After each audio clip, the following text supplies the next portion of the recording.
Chit Chat with Miss J. Come on and join me. And let's talk about your love, your life, your happiness, and everything in between. Get into it. Get into it.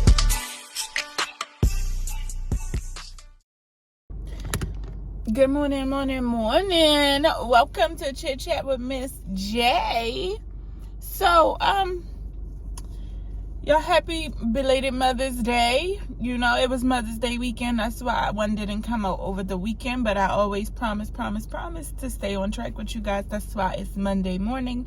And I am bringing you what I said I would. And that's some chit chat from Miss J, baby. Hey. Good morning. I hope all the mothers had a beautiful day yesterday. And my heart and soul goes out and wish you nothing but the best going forward. Continue to love on your kids and continue to be loved. That is the main purpose, right? So let's jump into this chit chat, right? So, you know, I think that humankind have the want to feel like they are kind people, whereas what I mean by that is not to say that a lot of people aren't kind, but what I'm saying is we allow our kindness to open the door for us to be taken advantage of. And what I mean by that is we see opportunists who come into our lives as people who need help. But in reality, all they're doing is using us and using our kindness against us. And we are also doing that as well. We see these opportunists and we know they're opportunists and we know they're using us. And we go back and we call it kindness instead of it being, what is the word when you, enablers. We are enablers to opportunists. And we call it kindness. And so, you know, my bad. Something just occurred to me, but I'm not going to even take it there. That's a whole nother subject inside of this one. I don't even have the patience to get into it because we be here all day. But you know, we look at others and we say, oh, this person just needs somebody. Oh, this person just needs some help. Oh, this person just, you know, can't do it without me. But is that the truth? I say that anybody who is able-bodied the way that I am, and you can get up on your 2 feet and use your 2 hands and open your mouth, listen with your 2 ears, see with your 2 eyes, smell with your 1 nose, taste with your 1 tongue. Right? I feel as if all of your senses and nerve and motor skills are intact, you are not someone who absolutely needs somebody to do every single thing for you, like give you somewhere to stay, especially if you're a grown-up. If you're an adult, children, that's something different. If you're an adult and if you're an adult and you are laying up under someone else, not paying no bills, eating up all their food, coming in with your feet stinking and just out all day with your friends and partying and not having no responsibilities, and someone else is taking on that burden and all you're doing is just coming and going as you please, shame on you. Shame on you. Because you know just as well as they know that you're using them. And the excuse is kindness. And then y'all apologize or you thank us for it. Thank you for everything you do for me. I will always appreciate it. It's nothing I can never do to ever repay you. But it is. You can get up off your ass and go do it for yourself. And that's just the bottom line to it. You know, we enable people to think that we got them no matter the circumstances, even when it puts us under our own border limit where we like to be for ourselves when it comes to finances or household abilities or raising our kids. We put our own desires on the back burner to sway someone else's opinion of how they see us because we want them to see us as kind people. We want them to see us as the person they need. And a lot of times, a lot of us go along with it because that's exactly how we see it. This person needs me. This person, I am this person. You're not doing anything but becoming a parent to a person who already has parents, who's already raised them, and they're already in the position they are in. That's our problem. We want to change people, but not for the better, but to fit us. And women, we change ourselves to fit the men in our lives. We change what we eat. We change what we wear. We change what we say. We change how we talk. We change how we smile and laugh. We change how we eat and go to the bathroom. Because we want to be seen as likable people. We want to be seen as people who are kind, who are feminine. And don't get me wrong, women, don't lose your femininity because I'm saying that we change what we say and do. You can say something and approach your partner in a respectful manner and still leave his masculinity intact and maintain your femininity in the process. You can do it. We don't have to be rah-rah all day. That's not attractive. But you have a right to say what's on your mind and be happy about it. Whether this person is using you or this person is there for you genuinely. And that's why we got to stop looking at relationships for love, because that's how you come in. You come in with expectations when you fall in love first. And you lose the expectation. You lose the reality that relationships are not supposed to be for love. Don't get me wrong. Now, you should love the person that you end up having to spend the rest of your life with. You should. But let's be clear, ladies and gentlemen. Marriages are partnerships first. That's why people who marry, who are not heterosexual, they call their spouses partners, lifetime partners. And it doesn't mean they doesn't love each other. And it doesn't mean that they can't be husband and husband or wife and wife. It just simply means that they understand that this is a partnership. And while I love them, this partner is going to help me grow. That's why law firms use partners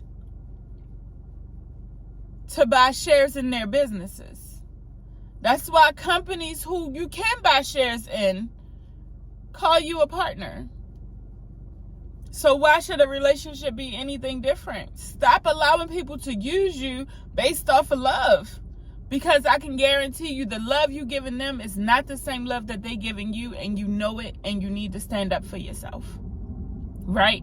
Because if we're not standing up for ourselves, we falling for anything. And if we falling for anything, baby, you done failed. And your expectations are high, but you drop them to be or to make this person in your life feel like you are on their side 100%. You drop what you feel about things so that you can be 100% to someone else who's giving you 30.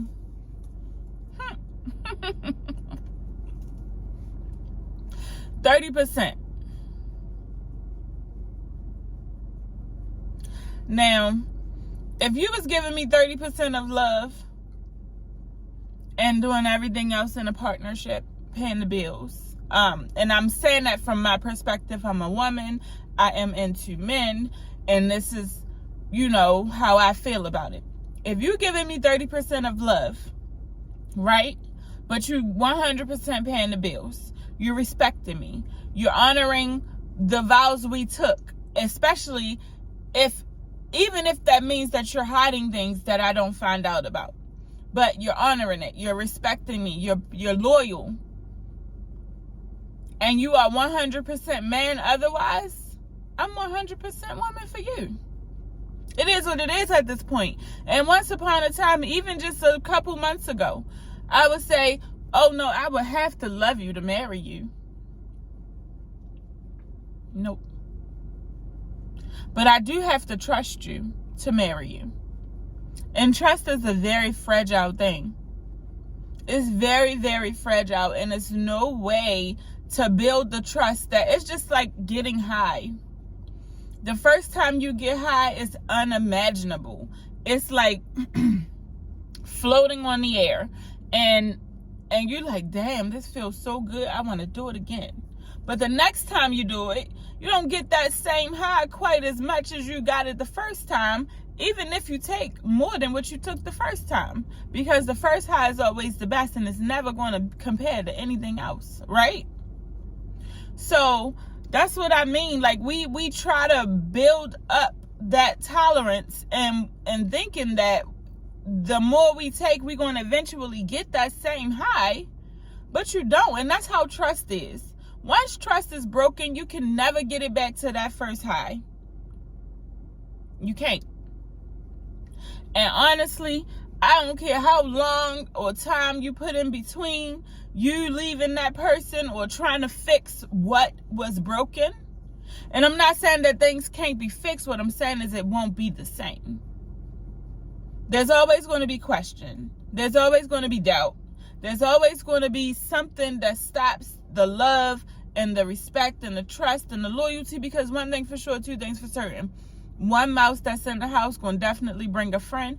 And if that mouse ain't being honest with him, guess what? The other one isn't either. Or at least the mouse that broke the rules ain't going to, he not going to admit to it. He's not going to want to be like, okay, well, yeah, I fucked up. And he damn sure ain't going to want you to ever find out, so he going to tell another lie. He going to steal something else, another piece of cheese, and make you think it was the other one. When all along it's two of them, but they both lying. And let's say you don't put the cheese out, and neither mouse get it. But the one that's been stealing the cheese the whole time gonna want to know what happened to that cheese, because you put it out every night otherwise. So because this one is already stealing and it's gone, he gonna immediately look to the other mouse like, why you steal my cheese, man? And it's called suspicion. When you're doing something wrong and you know it's wrong, the suspicion will cloud your judgment and force you to blame everything you're doing onto someone else. I'm trying to figure out why this car keep pulling up to me. This is like the second time, y'all, so I don't know. Y'all see him, right? Yeah, so we just got there. But yeah, like, it's called suspicion. And that was something my mom taught me a long time ago. People will blame you for their actions even if they know you're not doing anything wrong. It's just that simple. When they know they're breaking your trust, their trust is also broken, because they feel like you're out to get them back from the things that they've already done to you or that they're doing to you in that moment. So of course, if you can't trust them, they're not trusting you either, because that's their excuse. That's their excuse. I don't trust you neither, but you can. You knew you trusted me. You knew it. But you don't trust you. You knew you don't trust you. You're not doing right. So you automatically assume that because you're not doing right, that I'm not doing right. Now, is that fair? Just like, and I hear men and women alike both do the same thing all day long. You can't trust them. You can't trust these guys. You can't trust these women. When in reality, we don't trust ourselves. Come on now. And if you would talk to anybody who's ever talked to me, have ever had a real conversation with me, you know how I feel about it. I don't believe that there's men or women out there who do not lie. I don't believe it. I don't believe that there's men out there who don't cheat. I don't. Now, I would say that I'm in the 1%, but maybe that number's a little lower. Maybe it's 0.5 of people, humans, men and women, who just don't lie, don't cheat, don't really have expectations on others. Because don't get me wrong, I do have expectations. But one, I don't lie because I can't. It don't come out right. I'm always dying laughing. And 9 times out of 10, if I'm lying, you know it because it's all in my face. I can't steal. I would tell on myself. Committing crimes is not for me. Because I would literally put me and you in a whole lot of trouble. So I always say, don't put me in a situation to have to do something bad because I'm going to get us caught. And cheating? Come on now. First and foremost, I tried to tell y'all a long time ago on the podcast, on the audio version, about the tree. And I realized when I went back and listened that I never really fully explained it. But I know a lot of y'all knew exactly what I meant, but I'm going to explain it this time. And this is why I don't cheat. And this is why this is one of the reasons why I read everything, because I learned this in high school and it stayed with me ever since. And this is why I do not cheat. The tree. So when I was in high school, I had a first. Actually, I was going into high school. I had a first. And health class, 8th grade year, you know, they teach you that when you sleep with a person, and this is why he waited 2 years for me to even sleep with him. And it could have been 3. I can't remember. I think it was 2. I think it was 2.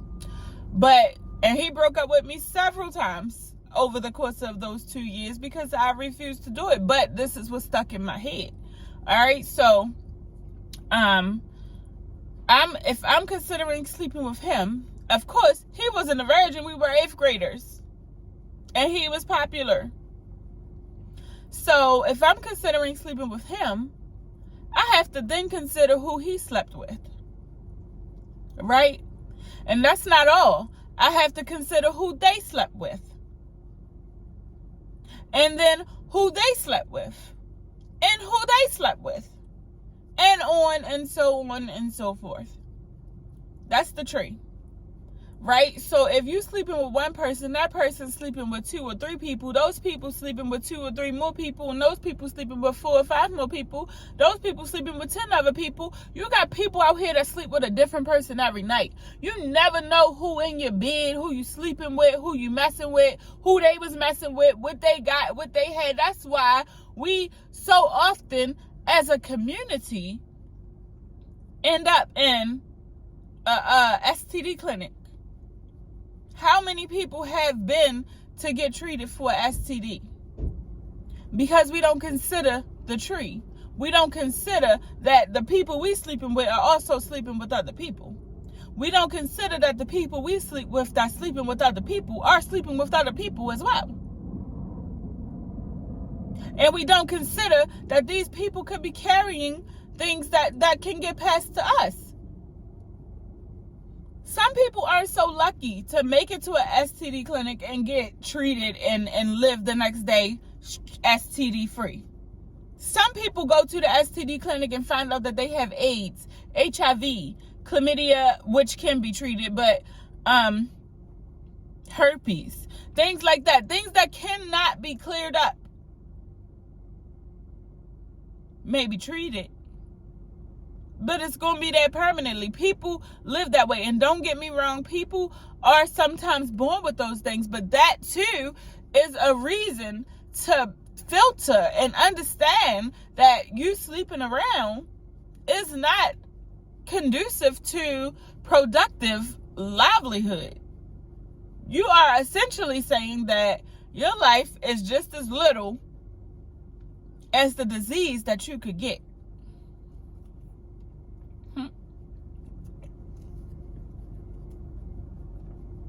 Right? So I want y'all to consider that the next time y'all get in bed with somebody, and even if you love them, why did we stop saying we're going to have sex with you if we go take these tests, if we go get STD tested? Why did we stop that? Do we think it's better now? Because people not talking about AIDS as much? It exists. And it don't go away, just like the flu don't. A common cold does not. COVID is here to stay. Anything that ever crossed your path, illness-wise, is here to stay. It's here. It's not going anywhere. What's a couple extra days to go find out that you don't have anything? It's nothing. Especially compared to a lifetime of having to live with something that you could have prevented.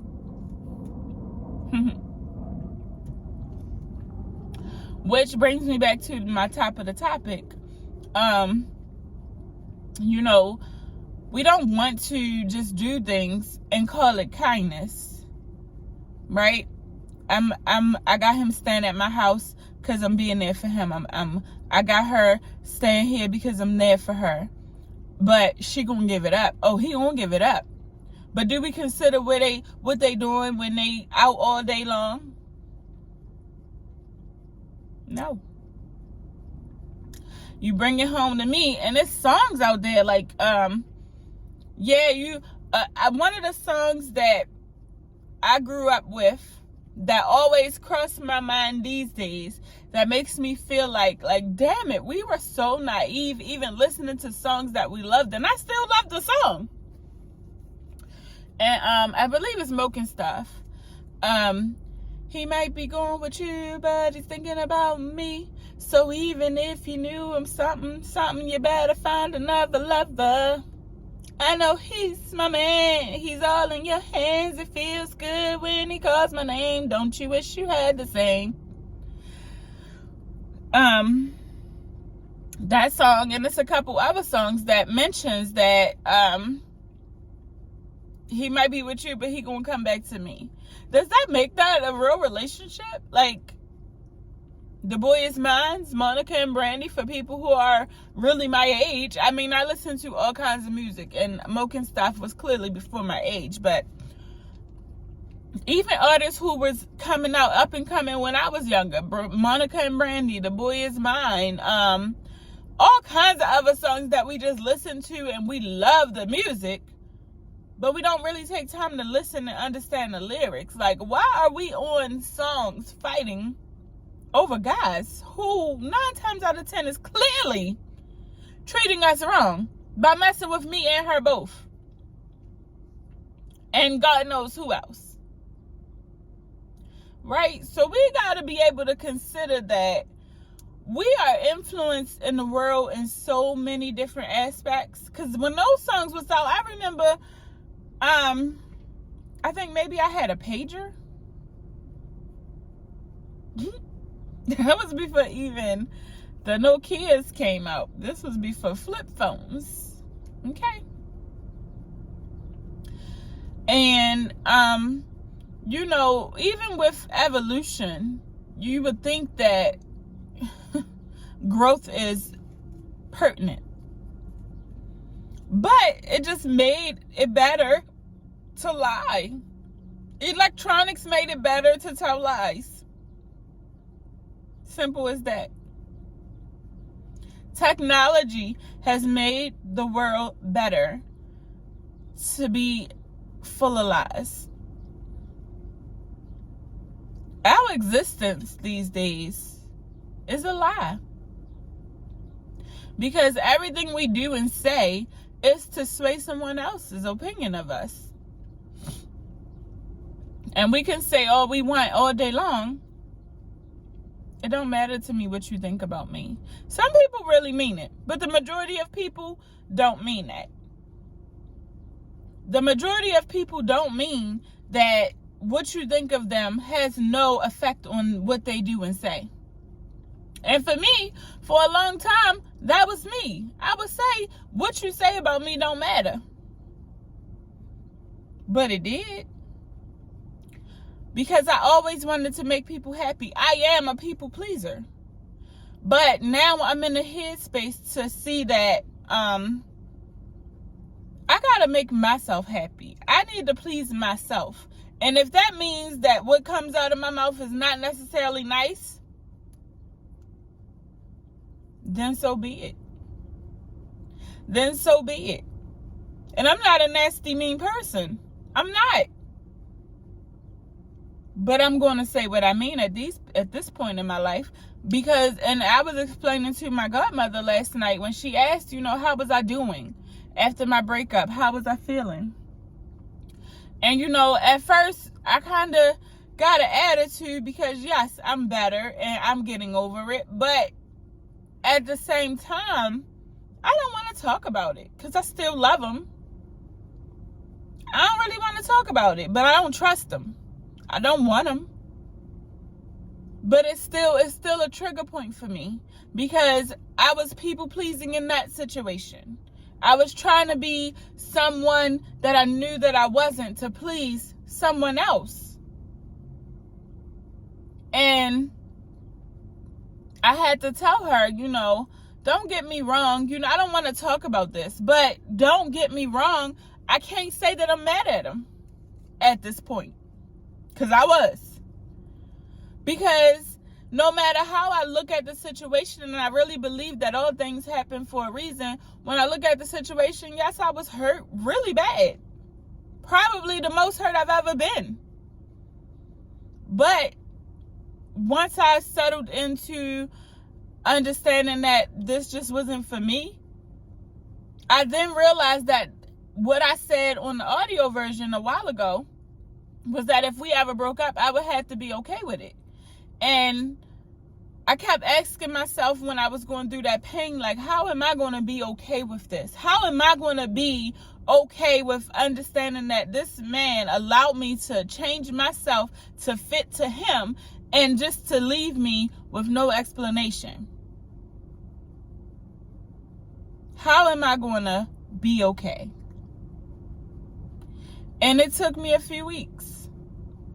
But then it started to come to me as my personality began to grow, because I'm not going to say change, it began to grow into the person that I was always meant to be. And that's what he gave to me within that relationship. He gave me back.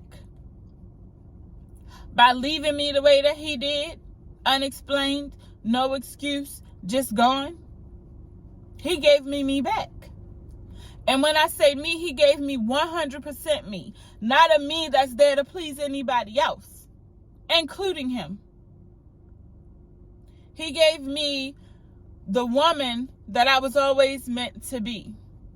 And that's why I'm okay with it.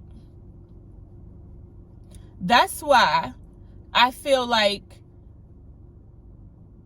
nobody can tell me nothing to ever sway me to do anything I don't want to do anymore at this point.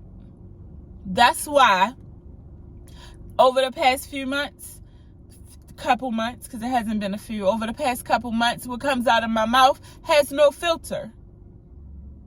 That's why a lot of people in my life has said, oh no, Jamie, you're too much. I can't do this with you. Not today. I can't be friends with you. Don't care. I don't care. Even my friends and family. It's easy for me to... Anybody who knows me knows that my family and my friends are one and the same. And I don't talk to them all every day. I don't talk to them all every month. Half of them I don't talk to once a year. But I love them the same. And family is family regardless. I look at family and my friends, they are my family. But even they have said, your attitude sucks. Don't care. Take it or leave it. Because at every turn prior to me being here, I had to take or leave what you was giving to me. And I was taking it. I was taking it. And I was apologizing for things that I had nothing to apologize for. And I wasn't standing up for myself. I wasn't saying no. I was always tired and stressed out, taking on other people's bull crap. And a person like me, my energy is already interrupted when somebody else walks in the room. So with me taking on somebody else's energy and negative energy at that and holding it in, ain't doing nothing but making me a worse person than I like to be, and not in a bad way, but in a way that allows me to be taken advantage of. And a lot of people in my life always tell me, Jamie, you got to stop letting people take advantage of you. But then I was letting opportunists take advantage and me calling it kindness. I know. I'm going to stop. But I just can't allow somebody to need me and me not be there. That's how it sounded. That sound crazy, right? I'm going to stop. I'm not going to do it no more. No, you're right. I'm tired. I'm tired of this. I'm tired of it. From now on, it's no. But then the very next day, yes. That's how I was. But now I say no when I mean it. And people respect you so much more when you can just tell the truth instead of saying yes or agreeing to something and not wanting to do it and having an attitude about it. I'd rather you get the straight up no from me than the attitude you're gonna get because I agreed to it and you knew that I didn't want to. You just knew that you could take advantage. So now that you have taken advantage and I know that you're taking advantage and I already don't want to do this, now anything you say to me for the next however long, whatever I'm doing last or and above, that attitude you get, it's going to be from me knowing that you're taking advantage and that I'm allowing it. So now I just prefer to not even take it there. If I don't want to do it, I'm not going to do it. If I don't want to hear it, I don't want to hear it. And if you say something to me seeking advice, I'm going to say what I want to say. And if you don't like it, don't bring it to me. Because I don't have a filter. I don't. And that doesn't make me a mean person, because I'm not. I'm far from mean. And I hate when people say that. You're just being mean. Or you're just acting nasty. I'm not. I've never been a mean person in my life. I don't have a mean bone in my body. Am I assertive? Yes. Am I direct? Yes. But I'm very kind. Very kind to a fault.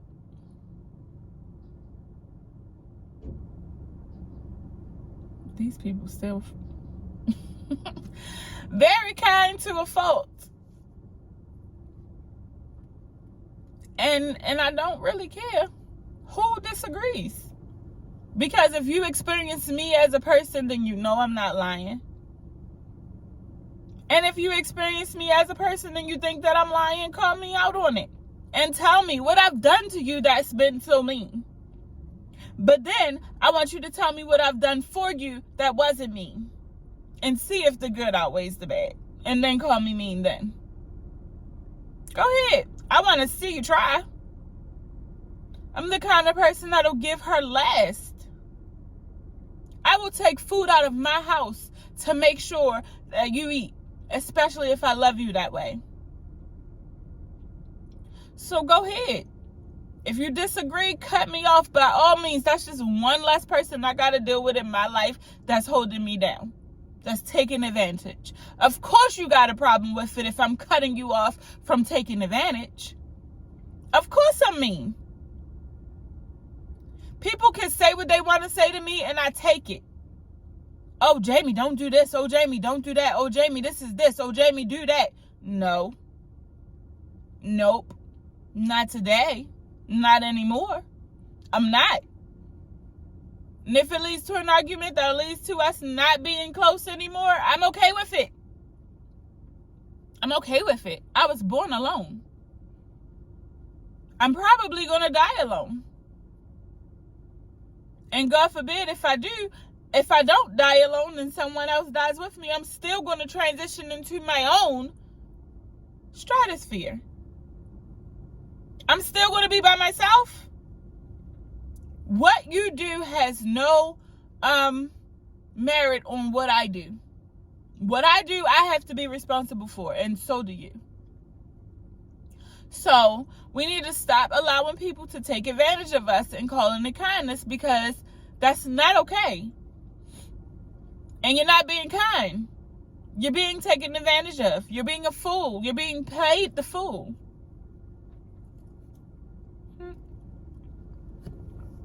But can we acknowledge that? Can we acknowledge the fact that we've played the fool, or that we're playing the fool? Can we stop in our tracks from being taken advantage of? I just seen firsthand over the past week opportunity at its finest. And what I mean by that is someone was brought to me their opportunity to latch on to my stability and have nothing in return. Nope. Sorry, can't help you. And it didn't come out as direct either. It was a whole lot of undercut as, oh yeah, I love you, I want you, I'm here for you, I need you. It was a whole bunch of it. And the old me probably would have been like, oh yeah, I mean, the same love that I'm giving, someone is willing to give it back. If I was the me from a year ago, it would have worked. It would have worked. But instead, I'm like, oh no, you gotta get your ass up from around me. You gotta go.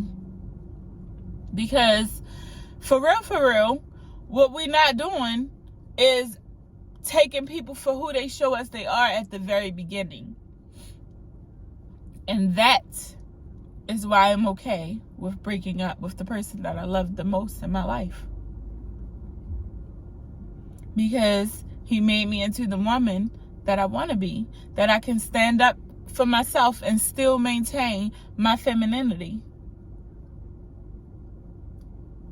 It is what it is. But I ain't gonna hold y'all too long. It's already been a little over a half an hour, and y'all know when I'm on here by myself, I could talk all day. We know that. But I ain't gonna hold you. You know, we're gonna save that. We got something good coming for y'all this weekend on the podcast. I got some guests coming, and it's going to be fun. I hope y'all tune in. I hope y'all still tuning in, and be sure to catch this. If you can't watch it, catch it on audio version, Spotify, iHeartRadio, Amazon and Google Podcasts, and Apple and Google Podcasts, and Amazon Audible. I always mix those two up. Also, you can check me out on my YouTube channel at Chit Chat with Miss J, no spaces, or you can search my name, Jamie Wilkins. Also, the Audible podcast is Chit Chat with Miss J. You can add the spaces with that, or you can search me by my name, Jamie Wilkins. So, thank you so much for chatting with Miss J today, and I love you all, and I hope you all have a great week. Speak positivity into yourself. Don't be taken advantage of, and tell your truth. Don't allow someone to make you feel bad about what you got to say. Thank you for joining Chit Chat with Miss J. Mwah.